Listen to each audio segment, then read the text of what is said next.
Good morning students.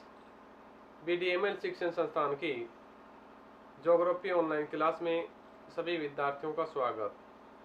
बच्चों, आज से जो पूर्व की कक्षा थी उसमें हमने नव निश्चयवाद की अवधारणा प्रतिपादन किया था। ग्रिफिथ टेलर के अनुसार उन्होंने जाना था कि निश्चयवाद की जो स्थिति है इनमें मनुष्य प्रकृति के बस में रहकर, उसका दास रहकर, उसका स्वामी बनकर कार्य करता है। उस संभववाद की स्थिति ये थी कि मनुष्य प्रकृति पर विजय प्राप्त करता है। उसकी जो मध्य की स्थिति थी, नव निश्चयवाद की स्थिति अपनाई थी ग्रिफिथ टेलर ने। इस नव निश्चयवाद की स्थिति इस आधार से बताई थी कि जैसे ही चौराहे पर ट्रैफिक पुलिस खड़ी रहती है, वो ट्रैफिक पुलिस उन साधनों को रोक सकती है और फिर आगे जाने के लिए कह सकती है, पर उन साधन है, जो परिवहन के साधन है, उनका मार्ग परिवर्तन नहीं कर सकती। तो इस कारण से मनुष्य एक स्थिति के अनुसार विचार करके रुककर कार्य करता है, पर प्रकृति उसे अपने मार्ग में परिवर्तन नहीं ला सकती और मनुष्य प्रकृति के नियमों के अकॉर्डिंग कार्य करता रहता है। ये थी ग्रिफिथ टेलर के अनुसार। अब बात करते हैं MP मार्टिन के अनुसार या रसेल के अनुसार।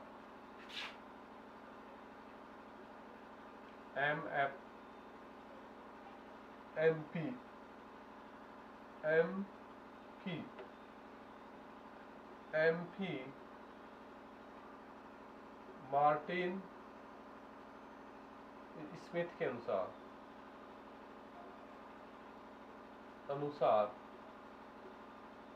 नव निश्चयवाद।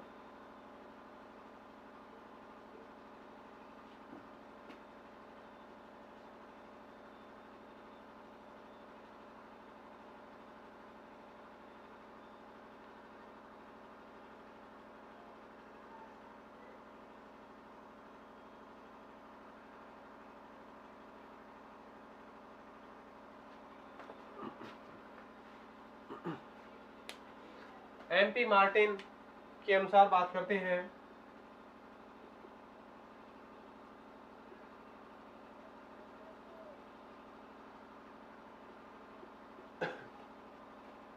उन्होंने निश्चयवादी का एक अन्य ढंग से अध्ययन किया और माना कि उन्होंने समस्याओं को वातावरण के कारण व प्रभाव, जो कि प्रत्येक विज्ञान की कुंजी है,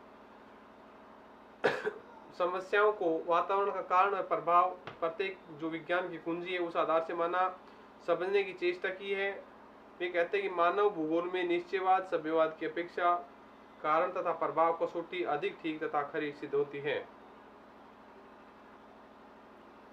निश्चयवाद अधिक स्थिति के आधार पर होती है कि प्रत्येक कारण का प्रभाव, प्रत्येक प्रभाव का न कोई कारण के बीच कोई न कोई उपकरण और प्रभाव होता है। इन्हीं उपकरण तथा प्रभाव द्वारा प्रमुख अपने अंतिम प्रभाव से जुड़ा जा सकता है। मार्टिन ने इन्होंने निश्चयवाद का एक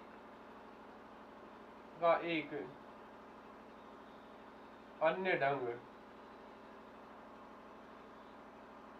प्रस्तुत किया है।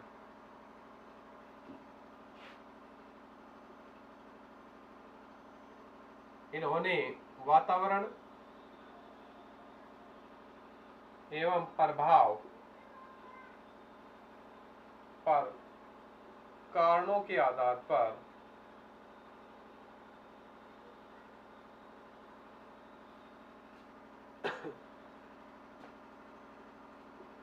समझने की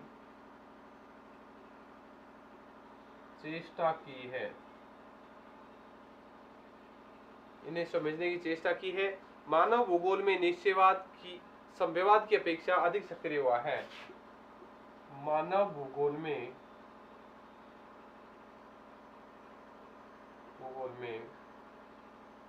निश्चयवाद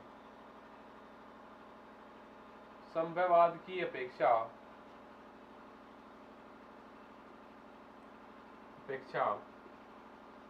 अधिक सक्रिय हुआ है।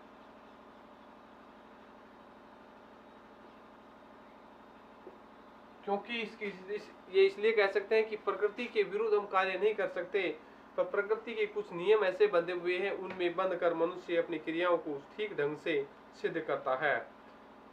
और अतः हम कह सकते हैं कि निश्चयवाद की सिद्धांतिक वैचारिक दृष्टिकोण मान्यता प्राप्त के पक्ष के तर्क में है। उनका प्रभाव कोई कारण होना न अनिवार्य है। अतः हम निश्चयवाद की अवधारणा को प्रभावित सिद्धांत अवधारणा के सिद्धांत व वैज्ञानिक ढंग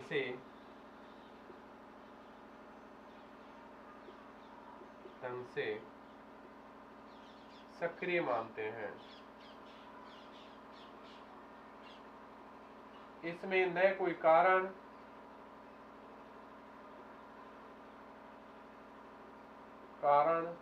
एवं न ही कोई प्रभाव देखा जाता है। ये सभी गतिविधियां एक ही अच्छी स्थिति के आधार पर प्रभावित होती हैं। इन्हीं उपकरणों तथा उप प्रभाव द्वारा अंतिम प्रभाव से जुड़ा हुआ है। इन्हीं उपकरणों तथा प्रभाव के द्वारा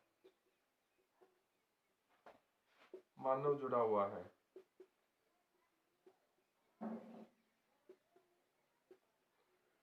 उन्होंने उदाहरण के रूप में एम.पी. मार्टिन ने उदाहरण के तौर पर कहा है, चांदनी जो रात होती है अंधेरी रात की अपेक्षा अधिक शीतल और आनंददायक होती है। अतः कहा जा सकता है कि चंद्रमा इस शीतलता का प्रमुख कारण है। इसका प्रभाव है शीतलता रात्रि, परंतु चंद्रमा शीतल कैसे उत्पन्न करता है इसका पता नहीं चलता, विश्वास किया ही जाता है। चंद्रमा पृथ्वी की जलवायु और मौसम को प्रभावित नहीं करता। मार्टिन की और यह मानते हैं कि जैसे जैसे हम भौतिक तथा जैविक ज्ञान में वृद्धि होती जाएगी, जैसे जैसे मानव वातावरण के प्रति पारस्परिक संबंध भली भांति समझने की सफलता मिल जाएगी। इससे निश्चयवादी विचारधारा पुनः अधिकाधिक सफलता की ओर अग्रसर होती है। अतः कहा जा सकता है कि मानव स्वयं वातावरण का एक प्रमुख अंग है, जो अन्य भौतिक दशाओं की भांति जड़ रूप में न होकर चैतन्य रूप में माना गया है। तो उदाहरण देकर कहा है, जैसे चांदनी रात अंधेरी रात की अपेक्षा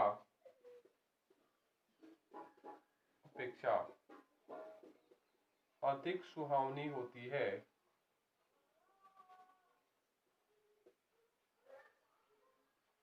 और चंद्रमा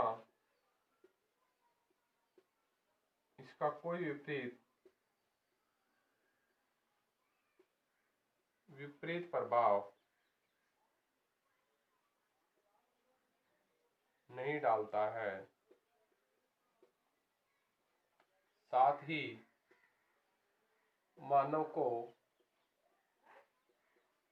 यह भी नहीं पता रहता कि चंद्रमा में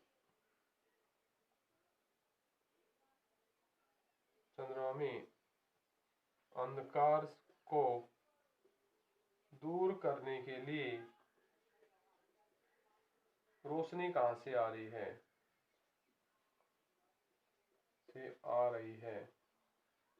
और न ही ये वातावरण को कोई प्रभावित करता है, और न ही पृथ्वी की जलवायु और मौसम को कोई इससे प्रभाव पड़ता है। न ही वातावरण प्रभावित होता है और न ही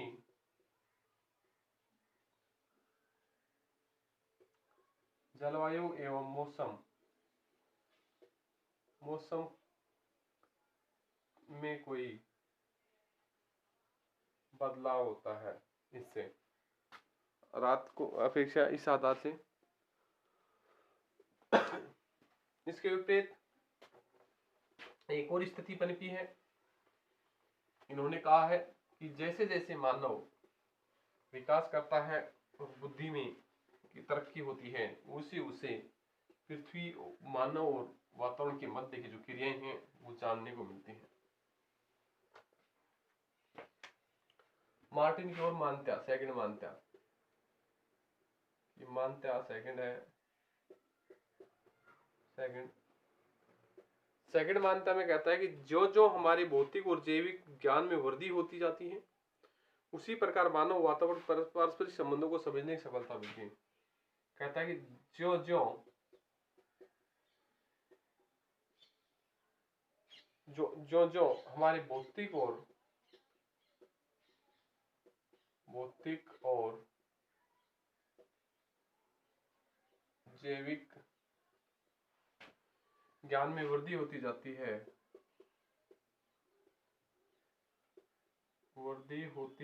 है,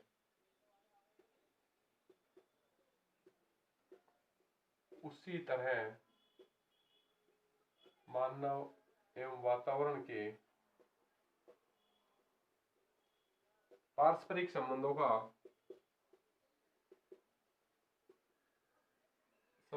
की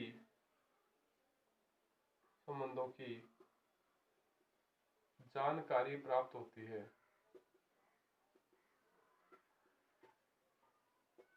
कि जैसे जैसे मानव अपनी क्रिया के रूप में अधिक अधिक स्थिति विचार करता है, उसी प्रकार से मानव अपनी प्रगति के पथ पर अग्रसर रहता है और उसे मानव और वातावरण के पारस्परिक जो संबंध है उसकी जानकारी मिलती है। अतः कहा जा सकता है कि मानव स्वयं वातावरण का एक प्रमुख अंग है, न होकर भौतिक दशाओं के प्रति जड़ के रूप में न होकर चैतन्य है। अतः कहा जा सकता है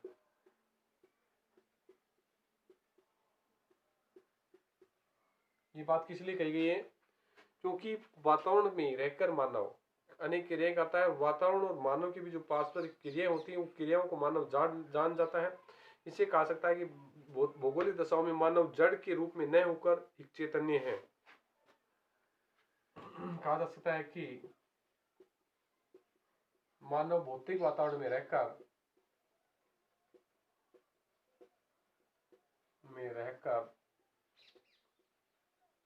जड़ के रूप में न होकर एक चैतन्य अवस्था में है।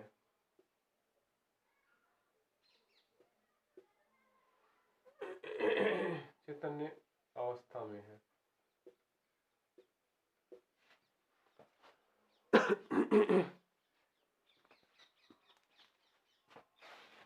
इसी आधार पर एक बोल देता है रसेल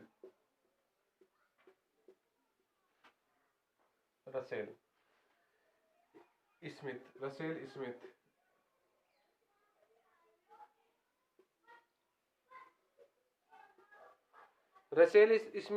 स्मिथ अपने शब्दों में कहता है, मानव केवल पृथ्वी का निवासी नहीं है, बल्कि वह सृजनकर्ता, भौगोलिक प्रतिनिधि तथा पृथ्वी को परिवर्तन करने वाला भी है। इस दृष्टि से कहा जाता है कि असंगत न होगा कि वातावरण के एक अंग के रूप में क्रियाशील और निष्क्रिय दोनों ही है, क्योंकि मानव पृथ्वी पर रहता है, उस पर ही निर्भर है। अतः प्रकृति को सदैव अपनी आज्ञा मानकर ही जीत सकता है। अतः प्रकृति को सिद्धांत में समझकर उपयोगी के आधार पर सुविधाएं प्राप्त करके मनुष्य अपनी सहयोग की भावना निभाते हुए अपनी प्रकृति के लाभान्वित प्राप्त करता है। तो रसेल कहता है, मनुष्य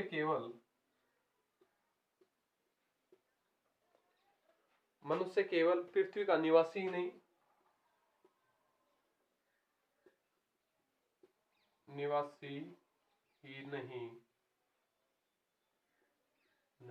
वरन वह प्रकृति के नियमों को जानने वाला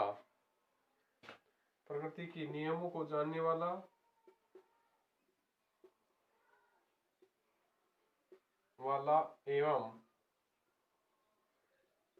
वातावरण में परिवर्तन करने वाला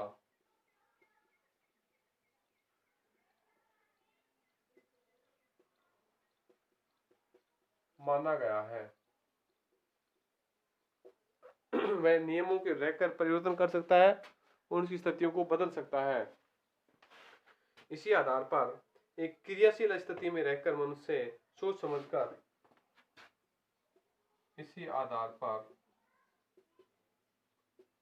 मानव प्रकृति की आज्ञा के रूप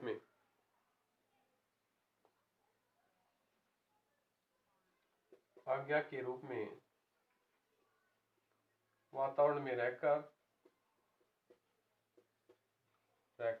जीवन व्यतीत करता है।